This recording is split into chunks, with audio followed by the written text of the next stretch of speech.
بناوی خوای بەخشندەی میهرەبان سڵاوتان لێبێت بەڕێزان داوا لێبوون دەکەین کەمێک بەرنامەکەمان دواکەوت لە بەرنامەی مرۆخ سەرسەر دواکەوتنی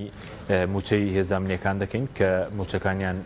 دواکەوتووە و وا بڕیارە دیوانی چاودێری دارایی عێراق بێتە هەرێم و وردبینی لە لیستی موچەی هێزانامنیەکاندا بکات. هەروە باز لە پرسی هاوتاکردنی موچەی خانەنشینانیش دەکەین کە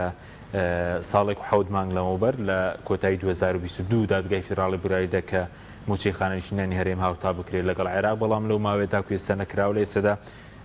حکوومەتی ماوە سەر چێرین بڕیاریداوە کە گفتوگۆ لەگەڵ بەغدا بکە بۆی کە ئەم پرسە دەست پێ بکە. بۆ قسەکردن لەسەر ئەم پرسە میواندارێک لە بەڕێزان ڕزگار محەممەد ئەندامی پێشووی پەرلەمانی کوردستان لیژنەی پێشمەرگەمان کردووە هەروە وا بڕیارە دواتریش مامۆستادارە سێکانیانی پەرلەمانتاری عێراق لەگەڵمان بێت. سواسی ئامادەبوونتان دەکەین کاکرزگار بە خێربێک لە بەڕێستانەوە دەست پێ بکەین سەبارەت بە کێشەی موچەی هێزانامنیەکان. هۆکارەکەی چێکە چارەسەرێکی بۆ نادۆزرێتەوە باز لەوە دەکەی وا بڕیار دیوانی چاودێری دارایی عێراقیش بێتە هەرێم بۆی کە وردبینی بکە کێشەی زۆرە بۆچی تاکو ئێستا نەتوانراوە لیستێکی ڕێکوپێکی موچە هەبێ بۆ هێزانامنیەکان. بەڵێ سەرەتا بە ناوی خوای گەورە سپاس بۆ جەناب و سڵاو بۆ بیسەر و بینەری کەناڵی پەیام. ڕاستیە کاک حەکیم ئەم گرفتە کە ئێستا هەیە ئەمە هی ئێستا نییە ینی لەوەتەی حکوومەتی فیدراڵ کە دوای پرۆسی ئازادی عێراق پێک هاتووە ئێمە لە بیرمانە ینی لە سەردەمی کابینەکەی نوری مالیکی هەوڵ دراوە کە بە تایبەتی هێزە ئەمنیەکان هێزەکانی پێشمەرگە وا بکرێت کە بڵێن ژمارەیەکی دروستیان پێ بدرێت بەوان بۆیە من کاتی خۆی کە ئەفسەر بووم لە وەزارەتی پێشمەرگە زۆر بەباشی ئاگەمان لەوە بووە عێراق لەگەڵ حکوومەتی فێدراڵ چەند جارێک گفتوگۆ کرا لەسەرەوەی کەوا محاولە بکرێت لە یەک تێگەشتنێکە بێت ئەو کاتە ئەم لە بیرم دێ ینی حکوومەتی هەرێمی کوردستان و بە دیاریکراوی وەزارەتی پێشمەرگە داوای 200,000 موچەی هێزەکەی سەر هەیکەلی وەزارەتی پێشمەرگەیە کرد. ژمارەیان 200,000 بەڵێ بەڵام حکوومەتی عێراق و وەزارەتی بەرگیری و لیژنەکانیان قەنەعەتیان بەم ژمارە نەکرد و گفتوگۆیەکی زۆر هەبوو لە بەینا بۆی موچەی پێشمەرگەش هاوتای هێزە عێراقیەکان بکرێ بە تایبەتی وەزارەتی بەرگیری عێراق دیار بوو گفتوگۆ کرا لە بەینا ئەوان بە یەک شت ڕازی بوون حکوومەتی عێراق کەوا خۆی بێت مەسەلە جەردی هەموو هێزەکانی پێشمەرگە بکە لە لیوا و فەوجەکان و بۆی بە تەواوەتی بۆی ڕوون بێتەوە کەوا بەڵێ ئەوەندە هێز هەیە ئەو کاتە خۆی موچەکە بە دوای ئەمان وتیان ئێمە بۆ قەنەعەتیان نەبوو بەو شێوەیە وتیان ئێمە لە ڕاستیە ئەبێ خۆمان ئەو موچەی کە ئەو ژمارەی کە باسیەکەین و بۆ هەر بەو شێوەیە پارەکەمان بۆ حساب کرێ و خۆمان بێن لێرە موچەکە دابش بکەین ئەو بوو نەگەشتنە ڕێکەوت. بەس ئێستا عێراقیان و دەگریان فیالەن کەم کوڕی زۆری تێدایە بەڕێز پێشتر لە لیژنەی پێشمەرگە بووی ئیشتان کردووە لەگەڵ بڵێن لیژنەی پێشمەرگە و ئیشتان کردووە کەم کوڕی زۆر لەمو هێزە ئەمنیەکان نەک پێشمەرگیان هێزە ئەمریکانی تریش لە وەزارەتی ناوخۆ بێت ئاسایش بێ ئەنجومەنی ئاسایش بێت کەم کوڕی زۆر هەبوو لە لیستەکانە. بەڵێ خۆی حکوومەتی عێراق خۆی بە بیانووە جا ئەگەر بیانوش بیتە دەسەوە ئەوە بە دڵنیاییەوە ئاوای لێ دێکە ئێسەی بینین لەبەرەوەی ئەگەر بین ینی حکوومەتی عێراق موچەی هەموو موەزەفانی فەرمانبەرانی حکوومەتی هەرێمی کوردستان بەقەت وەزارەتی پەروەردەی عێراق نییە یعنی بۆ مانگێک وەزارەتی پەروەردەی عێراق 11 تریلیۆن دینار بۆ یەک مانگ بەڵام بۆ ساڵێک هەموو فەرمانبەرانی حکوومەتی هەرێمی کوردستان 11 تریلیۆن دیناری پێویستە بەڵام لێرە ئەوان ئێستش وەکو پێشووتر باسم کرد کە ڕوونیە لایەن و ئەم هێزانە بە تایبەتی وەزارەتی پێشمەرگە و لەگەڵ هێزەکانی ناوخۆ کەمتر هەندێک وەزارەت هەیە ئەم وەزارەتانە بە لێرە هاتوون چیان کرد بە ئارەزوی خۆیان مەسەلە خەڵکیان تیادا مەزراندووە جیاترە لەوەی کە لە مەسەلە وەزارەتی تەندروستی ناتوانانی بەو ڕێژە زۆرەیە کە فەرمانبەری بۆ هەفتا و هەشتا زێرەبانی بەرگری و فریاکەوتن لیستیان نەبوو لای وەزارەتی دارایی هەرێم لەو کاتێک کێشە بوو وەکو لیز بە وردەکاری و یاخوار بە گۆترە بڵێن ماگانە پارەیان بۆ دەڕۆیشت خۆی هێزەکان ئێمە گرفت بە تایبەتی لەسەر هێزەکانی هەفتاهشتایە چونکە وەزارەتی پێشمەرگە دوو ئەژماری بانقی هەبوو یعنی ئەژمارێکی بانقی بوو بۆ هەیکەلە ئەو هێزانی کە لەسەر هەیکەلی وەزارەتی پێشمەرگەن و ئەژمارێکی تر هەبوو ئەمە تایبەت بوو بە هێزەکانی هەفتا و هەشتا بۆیە ئێمە لە لیژنەی کاروباری پێشمەرگە زۆر جار هەوڵمانەدا کەوا ئەم ئەژمارە یەک بخرێ و هەتا ئەمە خواستی هاوپەیمانانیش بوو کە چەند جارێک لەسەر ئەم دوو هێزە قسەیانە کرد سەبارەت بە هێزەکانی زێرەڤانی و بەرگیری و فریاکەوتن ئەمە لە ڕووی موچەوە سەر بە وەزارەتی ناوخۆن بەڵام لە ڕووی تەرقیات و تەرفیعاتەوە سەر بە وەزارەتی پێشمەرگەن یعنی ئێمە ئەمانویست ئەم هێزەش بەڕاستی ناکرێ هێزێک تەرفیعاتی لە وەزارەتی پێشمەرگە بێ بەڵام موچە و جوڵەی لە وەزارەتی ناوخۆ بێ ئەمە هەمووی گرفت بوو یعنی ئەیسا ئەم گرفتانەی کە باسمان کرد هەبووە لە ماوەیەکی زۆرە بۆ چارەسەر نکراوە ئەم لیستە پاک بکرێتەوە بۆیە ئێستا حکوومەتی عێراقیش بەو شێوەیە لیستەکە پاک نییە بەڵێ بەڵێ باش دوای دیمە خزمەت چۆن چارەسەرەکەی مامۆستا جەنابیشت بەخێر بێ سەبارەت بە موچەی هێزانەکان هیچ چارەسەرێک دەکرێت یاخود موچەکانیان ئەگەر دواش بکەوێت ئێستا بەوەی وردبینیەوە موچەکە دەفەوتێت چونکە ئێستا لە دەی شەشەوە موچەی مانگی نیسانیان پێدرا موچەی مانگی 5 و 6 نهاتووی هێزانەکان بەناوی خۆی بەخشندەی میهرەبان سوپاس بۆیەوە سڵاوش لە بیسەر و بینەرە بە ڕێزەکان بە خێراتنی برای بەڕێزم کارگزارەکەم ئەوەی کە ئەتوانم بڵم جۆرێک لە زمانەتی دروست کردو بۆ موچە دوو شتە یەکەمیان بڕیارێکی دادگای فیدراڵیمان هەیە لە 21 شوباتە دووهەمیان لە موازنەی ساڵی 2024 کە هەمواری شتەکان کرایەوە موچەی فەرمانبەرانی هەرێمی کوردستان لە نەفەقاتی فعلی دەرکراوە و چۆتە ینی کێشەیەکی جۆرێک کێشەی نییە با بڵێ وە زمانەتێکی بۆ دروست بووە تەسەور ناکەم موچەیان بفوتێ بەڵام موچە نافۆتێ بێ شێوەیەک تەسەور ناکەم بفوتێ بەڵام باز لەوە ئەکەین موچەی ئەوانەی کە گرفتیان هەیە شتێکی ترەیانی بۆ نمونە ئێستا هەمومان ئەزانین بەداخەوە ینی لە دوای 32 ساڵ ئەزمموی حکومڕانی لە هەرێمی کوردستان دوایەوەی کە هەروەک جەنابی کاگزاریش ئاماژەی پێکرد کە دۆستەکانمان هاوپەیمانان زۆر جار ئەویان دووپات کردەوە کە پێویستە هێزی پێشمەرگەی کوردستان یەک بخرێەوە کۆتایی بم پەرتەوازی و ماڵجیاییە بێنرێ یعنی ئەوە شتی سیر و سەمەرە لە وڵاتەیە ئەبیستی بەداخەوە ینی زۆر جار ئەم هێزانە ئەجوڵێنران بەبێ ئەوەی کە چۆنەڵی وەزارەتی پێشمەرگە جیان ویستی ویسپێلوانی کەسێکی دیاریکرا ویسپێتی بیان جوڵێنێ ئەمە وای کرد تازەترین شت ئێستا کە عێراق دوای بڕارەکەی دادگای فیدراڵی داوای داتا و زانیاری موچەخۆرانی هەرێمی کوردستانەکە و لە ناو ئەمیشە هێز ئەمنیەکان و هێزی پێشمەرگ و هێزەکانی هەفتا و هەشتاوانە دیارە ئەم هێزانە لە ڕابردووە من ناڵم دۆسییان نەبوو هەیە بۆ بەڵام لەوانەیە دۆسیە و مەلەفەکان وەکو پێویست نەببن ینی کەم و کوڕی زۆریان پیابێ لە زانیاریەکانیان چونکە خۆ دەزانی تۆ یەکێک خانە نشین ئەکرێ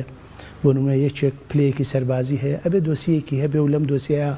ئاماژە بە زۆر داتا و زانیاری کرابێ ئەوەندەی من زانیاریم هەیە دووسێ ڕۆژە لاەنە پەیوەندیدارەکان دەوامی شەو ڕۆژەکەن بۆ ئەوەی ئەو دۆسیانەی کە ناتەواون ڕێکی بخەن یان جۆرە لە جۆرەکان داوا لە خاوەنەکانیانەکەن کە بەڵگەکانیان برن بۆ ئەوەی کە دۆسیەکانیان تەواوکەن یەکەم جارە مامۆستا یەکەم جارە بڵین لیستەکە نێردراوە وەربینەکە ئەوەندەی دەوێت یاخود ئەو حکوومەتی هەرێمە درەنگ زانێرەکان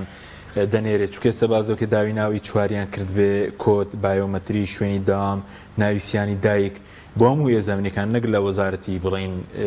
پێشمەرگە لە وەزارەتەکانی تریش بۆی لە گرفتەکە لێەوە سریالداوە لە ڕابردووە کە پارە هاتووە بڕێکی دیاریکراوە هاتووە بۆ نەوە وەزارەتی پێشمەرگە بۆ یا وەزارەتەکانی تر ئەکرێ بڵین وەزارەتەکانی تر بە حکمی وەزارەتێکی مەدەنی و موسەسی بوون لە پێشا جۆرێک لە دۆسیەکانیان ڕێکوتێ بۆ ناڵی پەروەردە ئەڵی سەحا ئەڵێ ڕێگاوبان ئەڵێ هاتوچۆ بەڵام کە دێتە سەر وەزارەتەکانی هێزەکانی ناوخۆیان خانە نشینە سەربازی یان هێزی پێشمەرگەی کوردستان لەوانەیە ئەو دۆسیەوە بە ڕێکوپێکی دروست نەکرابێ بۆ نمونە تۆ ئەمە هەمووی پێویستی بە بڕوانامە هەیە پێویستی بە تەمەن هەیە پێویستی بە ساڵی دامەزراندن و ئینتیما و ئەمری فەرمانی ئیداری و ئەمانە ئێستا کە بۆ نمونە داوا ئەکەن پێشتر گرفتەکە لە بینی هەرێم و عێراق ئەوە بوو کە ئەمانەیان گوت ئێمە هیچ زانیارێکی هێزی پێشمەرگە و وەزارەتی ناوخۆ نادین بە حکوومەتی عێراقی فیدراڵ کە لە کاتێکا لە بڕارەکە دادگای فیدراڵی سێ بڕگەی یەکەمیان مەسلەی تەوتینە، دووەمیان مەسلەی دەستکردنی داهاتە، سێمیان ئەوەی کە پەیوەندی بە داتاوزانیاری چارەسەر بێ مامۆستا بە دڵنیایەوە پێم کێشە نییە چارەسەر نەبێت، کێشە نییە چارەسەر نەبێ، بەڵام بەمەرجێک ئیرادەیە کە بێ لە نێوان هەردوو لادا وەکو یعنی من تەسەورەکە عێراق بیان و دەگریا خۆت هەرێمە زانیاری من زۆر جارە مەموتووە، من باز لە ڕابردوو ناکەم ساڵانی پێش قۆناغی ئێستا من باسی ئەمێک دو ساڵاکەم بە تایبەتی لە دوای بڕارەکەی دادگای فیدراڵیەوە من پێم وایە یەکەم تەرخەمێکە لای هەرێمی کوردستانە ئێمە زۆر جار ئەم قسەیەمان دووبارە کردوتەوە، یعنی تۆ بچمە بەستێکەڵی من داتاوزانیاری هێزی پێشمەرگە یان وەزارەتی ناوخوا هێزە ئەمنیەکان نادەم بە حکوومەتی عێراقی فیدراڵ کە تۆ لە کاتێکا خۆت بە پێی دەستور بەشێکی سەر بە حکوومەتی عێراقی فیدراڵی یعنی ئەمە مبەرڕەکە چییە کە ئەڵەی نایدەم دووهەمیان بەداخەوە ئێستا هەستەکەی کەم و کوڕیتیایە جیاوازی لە لیستەکانی ئەم مانگە و مانگی پێشوو هەیە، یعنی قسە لەسەر هەندێک ڕقم و داتاکرێ باز لە 30,000 و باز لە 67,000 کرێکە بۆ نمونە ناوی چواری نەبووە کە ناوی دایشی نەبووە، ئەخەمە لە ئەلفوبەی کاری ئیداریە بەڕاستی کاک حەکیم تۆ ناکرێ بەڕێزێک چەندین ساڵە خەباتی کردەوە و قوربانی داوە و لە ڕێزەکانی هێزی پێشمەرگەیە بۆ یا پلەدار بووە ئێستا تۆ دۆسیەکەی تەواو نەبێت، یعنی ئەمە پێمان لەبەرەوە بەس بەڕێز ناوی دەنێتی دوای 33 ساڵ لیستێکی موچەی پاکت نەبێت جا بۆ هێزی ئەمنی بێ بۆ بوارەکانی دیکەش بێ یاخود لیست پێ ئامادە نەکرێت لە کاتی خۆدا درەنگ بینێری زانێرەکان درەنگ بنێریت سەرۆکی دوانی چاودێری دارایی عێراق خوێنێ لێ دوانی دەڵێت 10 ڕۆژی پێویستەوە ئەوان درەنگ زانیاریان پێدەدەن حکوومەتی هەرێم بە دڵنیایەوە توانین بڵێن ئەمە کەم تەرخەمێکی زۆرە و لەلایەک ترشەوە ئایبەیەکی گەورەی بۆ حکوومەتی هەرێمی کوردستان، یعنی تۆ حکوومەتێک بیوەزارەت هەبێ و من نوێم کابینی حکوومەتی هەرێمە هەر هەڵە نەبووم تۆ دوای نۆ کابینە و دوای 33 ساڵ ئەزمموی حکومڕانی و دوای 5 خولی پەرلەمانی یعنی شتێکی واسادە کە بریتێ بێ لە دۆسەی فەرمانبەرانیان دۆسەی خانەنشینی ئێستا وەکو پێویست کە سەردەمی کۆمپیوتەر و ئەنتەرنێت و بەرنامەی داتاپەیس و شتیوە بە کلیکێکە بێ هەموو شتەکان ئامادە بێ بەداخەوە یعنی من ئەمڕۆ هەندێک خەڵکم بینی ئەگەڕێن بە دوی وەفانامەی باوکیانە کە نیانە بۆ چووکە دیارە لە دۆسەکەیانانە بۆ ناوی چواری بۆ نەکارتی نیشتیمانی بۆ نمونە بڕوانامەکانیان ئەمانە یعنی بەداخەوە نازانی ناوی بڵێ چی لە ئەزمموی حکومڕانی هەرێمی کوردستانە کە ئێمە زۆر جاری دیعامانە کرا بەس ناکرێت چارەسەرێک بدۆزێت و مامۆستا تاوردبینێکەوەی کە ڕاستەقینە نەبێتە قوربانی سە خەڵکێکی زۆر بڵێن ناو هێزەمنیەکان بارودۆخیان باش نیە ینی چارەسەرێکی سیاسی نیە دەبێت هەر وردبینیەکە تەواو ببێ لە دنیای ئیدارەیە کاک حەشیم پارە بە گۆترە نادرێ پارە بەسی قەومتمانە نادرێ پارە لەسەر ئەساسی داتاوزانیاری و ژمارە ئەدرێ یعنی خۆ وەزارەتی دارایی عێراقش کاتێک بڕیارەدا ئەم پارەیە سەرف بکات لە ئەمڕۆ لە عێراق من هەمیشە زۆر جار ئەم قسەیەمە کرد یعنی سەرکردایەتی سیاسی کرد حکوومەتی هەرێمی کوردستان ئەبێ بە دیدی ئێستا و مامەڵە لەگەڵ بەغایە بکات نەک بە عەقڵێتی ساڵی 2005 ئەو حکوومەتی ئێستا لە عێراقا هەیە جیاوازە لە ئەو کاتە ئەگەر حکوومەتێکی ڕاستی ئێستا حکوومەتێکی تەوافقیە لە بینی کورد و شیعە و سوننە بەڵام ئەو کاتە کۆمەڵێک کار بەدەستبوون لە عێراق لەوانەیە زۆر پەیوەندی باشیان لەگەڵ بەڕێز تاڵبانی و بەرزانیا هەبوو بێ بەڵام ئێستا معارەزەیەکی بەهێز لە ساحەی عێراقیە هەیە هێزێکی لە دەرەوەی حکوومەت و پەرلەمانە وەکو ڕەوتی سەدرا وە کۆمەڵێک بێلایانی زۆر لە ناو پەرلەمانە هەن کە وەزارەتی دارایی یا سوودانیار هەنگاوێک بنێ نائیداری بێ بە هەند دەرگای دادگای لێگرن بەڕاستی ئەو 200 میلیاردە ناریەک سەرچوون شکاتیان لێ کرد لەبەر ئەوە ئەمە پێمانەڵێ ئێمە زوو داوامان کرد کە حکوومەتی هەرێمی کوردستان لە دوای بڕارەکەی دادگای فیدراڵی وەفدێکی تەشکیل کردە بچوایە بۆ بەغابی وتە وەرن ئێمەش ڕازین چۆن ئەوان ڕازین بڕارەکەیدا نەنگە تامیان لە بڕارەکەدا تەفسیری هەڵیان بووە کرد پیان وا بۆ مەلێدانە لە شکۆی قەوارەی هەرێمی کوردستان کە بەداخەوە بەشێک لە پێکەنەرە سەرەکیەکانی حکوومەتی عێراق بریتین لە پارتی دیموکراتی کوردستان و یەکێتی نیشتیمانی دێمە خزمەتکار سەبارەت بە بڵێن چارەسەر چی ئێستا بۆ موچێ و هێزانیا خۆر لە داهاتی ناو خۆش ناکرێ موچەیان پێ بدرێت ئێستاداهاتی ناو خۆتەنە مانگیەک و دوی بەشێکی بۆ تاواکاری موچە خەرجکراوە ئەوی تر نازانێت چی لێ هاتووە داهاتی نەوت بە سەبارەت بە لیستەکانیش ئەگەر تێبینێکت ماوێ بەڵێ حکوومەتی هەرێمی کوردستان ئەتوانێت لە داهاتی ناوخۆ چکە داهاتی ناوخۆ ئێستا ڕاستە یعنی ڕەنگە هەندێک کەمی کردوێ بەڵام بەو شێوەیەش نییە کە ئێمە کاتی خۆی کە بە دوواداچوورمانە کرد بە تایبەتی ئەگەر بین باسی دەواازەکان بکەین ینی لەوە دەواازە سنووریەکان 29 دەواازە هەیە کە 5یان نێودەوڵەتیەوە ئەمانە هەمویان بەڕاستی داهاتێکی زۆری هەیە و ئێمە بۆ یەک ڕۆژ کە ڕۆژتینە بە دوواداچوونمان کردووە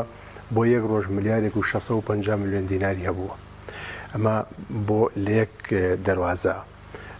و چەند دەواازە هەیە توانن ئەمە داهاتەکە کۆ بکرێتەوە و داهاتی تر هەیە ئەگەر بێ سیرکەی ئەمە داهاتی هاتوچۆ هەیە ینی ئەم داهاتانە بە گشتی بەڵێ داهاتێکی باش هەیە بەڵام بەداخەوە کە وەکو جنابی مامۆسای شارەتی پێدا کە ململانەی حزبی وای کرد کە ئەمان پارەی ئەم زۆنگە نەگەڕێتەوە بۆیە و ئەوانیش پارەی بۆ ئێرە دابین نەکەن فەرق و جیاوازێتێکی زۆر دروست بوو وای کرد کەوا خەڵک باجەکەی بدا و موچەخۆران باجەکەی بدەن و خەڵک ڕووی خزمەتگوزاریەوە باجەکەی بدا ئەمەیە ئێمە کاتی خۆی کە لە ساڵی 2020 لە خولی پێنجەمی پەرلەمانی کوردستان لای جەنابی شێڕوونە کە یاسای چاکسازی دەرچوو یاسای ژمارە 2 ساڵی 2020 ئەگەر ئەو یاسایە و لایەنە بەشداربووەکان لە حکوومەت گرفت دروست نەبووایە مەسەلە نیەتێکە بواە کە رەستە هەبوو کە بتوانن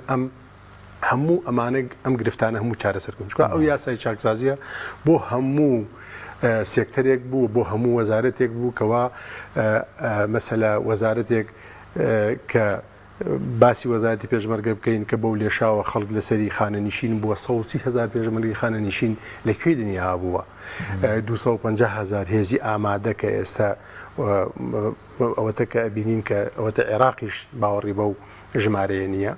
ئەمە ئەتوانرا یعنی بەم شێوەیە هەموو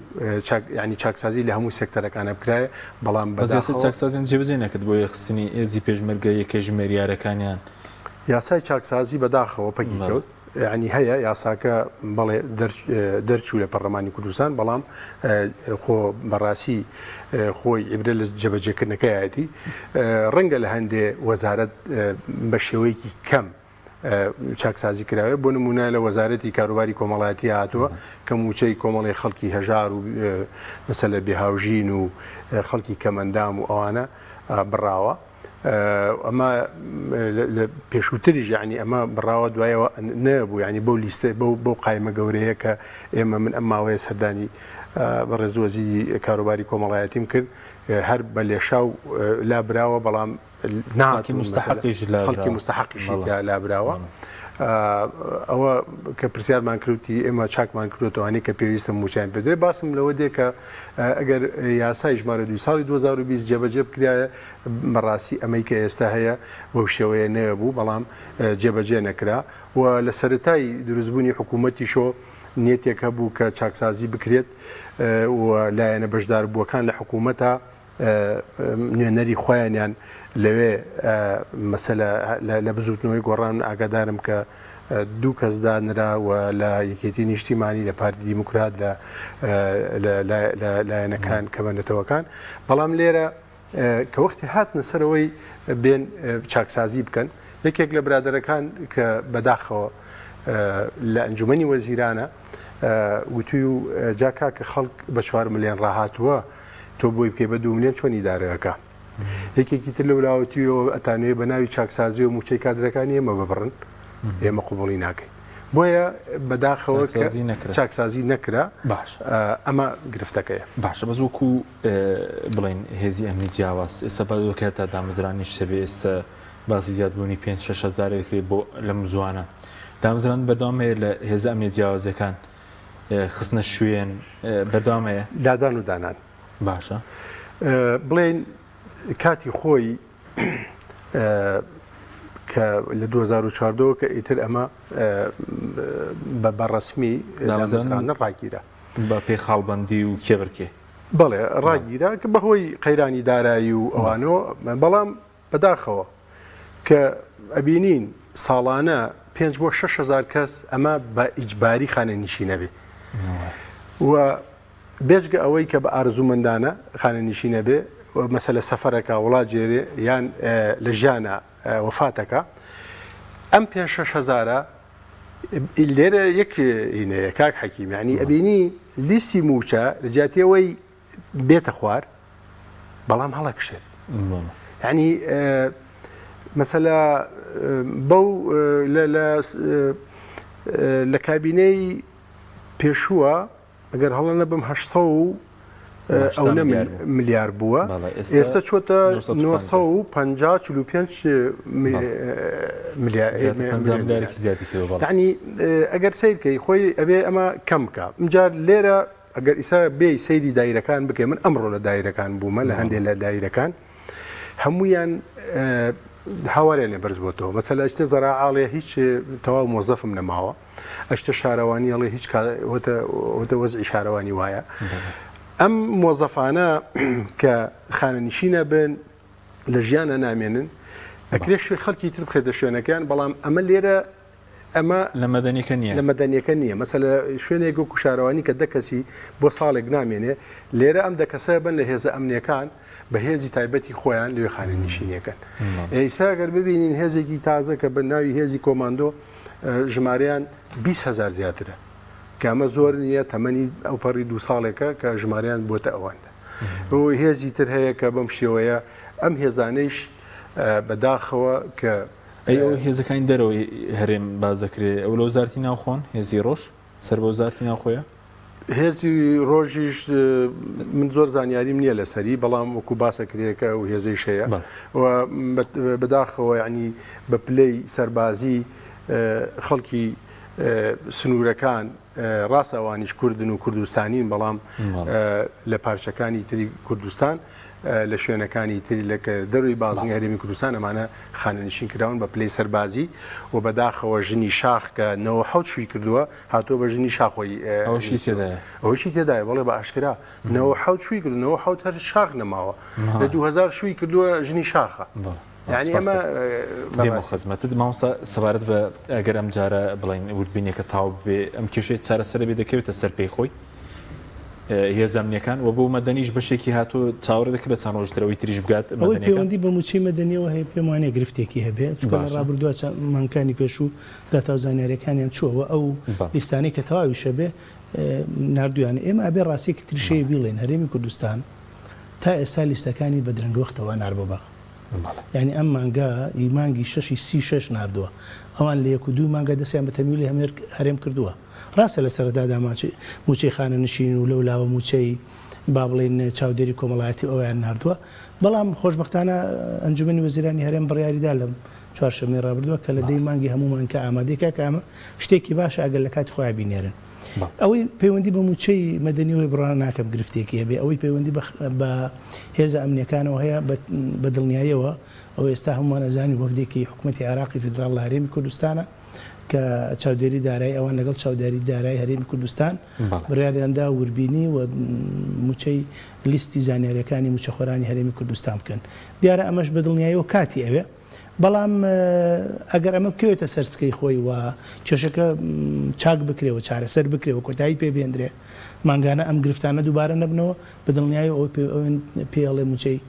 هەرێمی کوردستان گرفتی نیە لە ئێستادا باشە بەس پێسی گەندەڵی زۆر تیاابێ ئەوی دیوانی چاودێری راپۆرتەکانی پێشووتری لیستی موچە ئەوی مەدەنیکە ئەوش کێشی بەداخەوەکاکەچیم تەنانەت لە بینی وەزارەتی دارایی هەرێمی کوردستان و چاودێری دارایی هەرێمی کوردستانە ژمارەکان جیاوازن لە بینی ئەوانەی هەرێمی کوردستانە ئیتر ئایا لەگەڵەوەی عێراقا چۆنەگەنێ یەک ڕژمارەکان چی لێ دێ ئێمە یعنی بەداخەوە ئەتوانم بڵێم لە ڕابردووە لە پێناوی بەرژەوەندی حیزبی یان لە کەسبکردنی هەندێک خەڵک بۆ خۆت دەست بۆ دۆسیەکی زۆر مەترسیدار براوە کە بەڕاستی مەسلەی موچەخۆری و خانەنشینی نایاسایی و بندیوار و ئەوە ینی وەکو ڕزگاریش ئاماژەی پێکرد یعنی تۆ ئەمە تۆ لە کوردستانە بە تایبەتی دوو حیزب دەسەڵاتدارەکە دوو حیزبن دەوڵەمەندن لە حکوومەت دەوڵەمەندترن جاجاری وا ئەڵن کاکەی وەرن بیسەلمێن بە چێڵن دەوڵەمەندترن هێبەوە ئەی سلمێنین کە داهاتێ وڵاتە پێشەوەی بی حکوومەت بێ حیزبەکانە بەڕاستی ئەو گومانیتیانە ئەکرا ئەو خەڵکانەی کە دڵسۆز بوون یعنی بە تایبەتی لە پارچەکانی تر بە شێوازێکی تر تو هاوکاریان بکەی نەک بەڕاستی ناویان بخەیتە ناو لیستی خانەنشینی لە هەرێمی کوردستانە خانەنشینی سەربازی ئەوە ئێستا گرفتێکی گەورەی بۆ تۆ دروست کردووە یعنی ئێمە هەمومان چوینی سا هەمومان لەوانەیە دۆست و ناسیا و برادەرمانە بێ لە ڕۆژهەڵاتیش و لە ڕۆژ ئاواش و لە باکووریش کە باز لەوەکەن موچی خانەنشینیان هەیە لە هەرێمی کوردستانە ئێمە بە سیستەمێکی ئیداری تۆجیەکی توانین ئەڵی چی ئەی ڕۆژە لە ڕۆژان ئەمە کەشف نابێ بەداخەوە پێم وایە ئەمە گرفتێکی گەورەیە بەس هیوادارین ئەم وەفدانەکە لێرن و بە وردی چاودێری ئەو بارودۆخە بکەن و لای کەمی پاک بکرێتەوە لیستەکە بۆ ئەوەی وەکو جەنابەت ئاماژەت پێکرد بەهۆی خەڵکێکی نامستحقە و خەڵکێکی مستحقیش نەبێتە قوربانی ئەنی بەداخەوە ئێستا هێزی پێشمەرگەی کوردستان یان خانەنشینە یاسایەکان ماوەی نزیکەی 3 مانگە موچیان وەرنەگرتووە ئێمە ستەمێکە لەم خەڵکە کراوە بەداخەوە کە ئەکرام پێم وایە هەرێمی کوردستان کە هەر ئەیزانی لەگەڵ حکوومەتی عێراق بێڕێکەوە بگەیتە لێ تێگەیشتن ئەکرا بەڕاستی پێشتر ئەمانەی یعنی هەرێمی کوردستان ئەوەی زاریان نردووە بە مشکلی هەرێمی کوردستان سەرودیان بە کۆد نەرە مشکلەوە بوو سەرەتا هەرێمی گوت ناونانێرم کۆدەنێرم دوای کردی بەنیسبە وەکو بەڕێز ئاماژەت پێکرد بەڵام هەرێمی کوردستان یعنی ئەکرا لە سەرەتاوە جۆرێک ها لە نیازپاکی یا لە نێتپاکی یان لە پابندبوون بە بڕیارەکەی دادگای فیدراڵی ئەم کارانی جێبەجێ بکردایە ئێستا مشکلی خانەنشینانی هەرێم ئەو دوای ساڵێک و حەو مانگ ئەنجا هەرێمی کوردستان دێتە سەرخەت باشە ئەمە هەموو خەڵکە ئەی ئێستا خانەنشینی وامانەیە گەڕاوەتەوە کۆتایی بە ژیانی هاتوو ئەمە حەقەکەی چی لێ دەیان يعني لروي ياسايوه لروي حقيقي شايسي داري خويا محمد هذا ذكري مع موسى تازه خريكي قفتو قلنا قال بغداد اگر بيشتر بيان كتب اسان ترنبو بطلني ايوه كاتي خوي كبرياره كدرتشو برا لما انجا زيد وزار بسودو كبرياره كدرتشو هريمي كردستان بيوتايا ورم لجنه تشكيله كاين شلون ام شيء شعر سركين ئێستا تووشی گرفت نابووین کاتێک لە 21 شواتە بڕیارەکە دەرچوو کە داوای تەوتینی کرد تا ئەم لەحزەیە کە من تۆ قساکەین هەرێمی کوردستان تەفسیری جیاوازە لە تەفسیری حکوومەتی عێراقی بۆ تەوتین ئەوڵە لە بانکی فیدرالی ئەوڵە نەخێرە بێ لە ئاژماری من بێ یعنی ئەمە هەرێم هەستەکەم یاری بە کاتەکە چاوەڕوانی ئەوەیە لە وڵاتای گۆڕانکاریەک ڕوو بدا